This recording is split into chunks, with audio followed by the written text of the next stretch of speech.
Radhe Radhe friends, आप सभी का स्वागत है अपने यूट्यूब चैनल में। अगर चैनल पर नए होंगे तो चैनल को जाके सब्सक्राइब कर ले और लाइक शेयर कमेंट करना बिल्कुल न भूलें। जैसे कि हम शुरू में ही बताए थे कि आपको 20 lesson plan, full lesson plan minimum, इससे ज़्यादा हो सकता है, इससे कम नहीं। 20 lesson plan, full lesson plan biology को हम लोग प्रोवाइड करवाने वाले थे, जिसमें से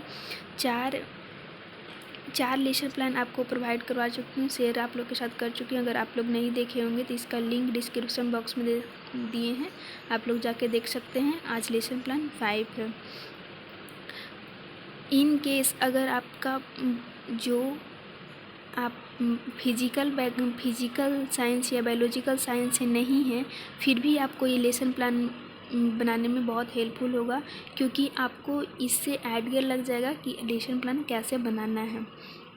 चलिए अब चलते हैं सीधे टॉपिक पे। लेसन प्लान 5, पहले उसको लिखिएगा, दिनांक डेट लिखिएगा और विद्यालय का नाम लिखिएगा, कौन से विद्यालय में गए हैं, और फिर विषय लिखिएगा और उप विषय लिखिएगा।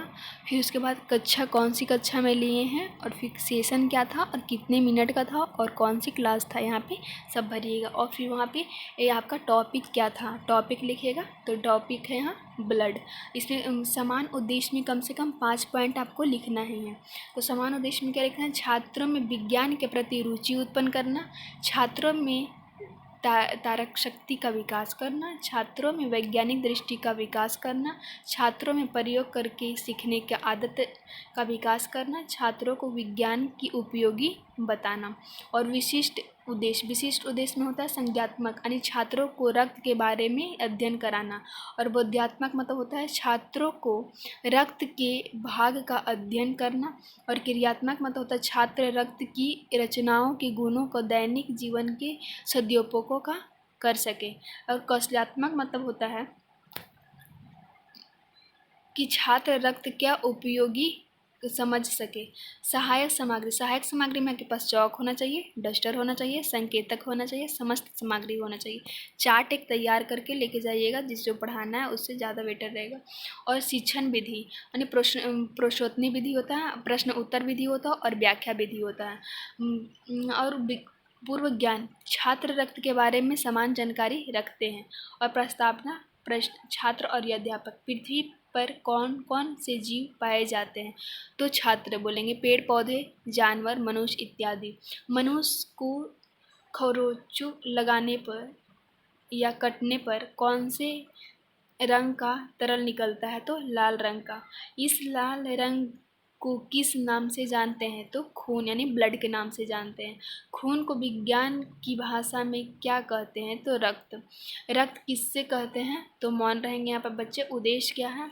तो उद्देश्य बच्चों को आज हम रक्त के बारे में विस्तार पूर्वक अध्ययन करेंगे।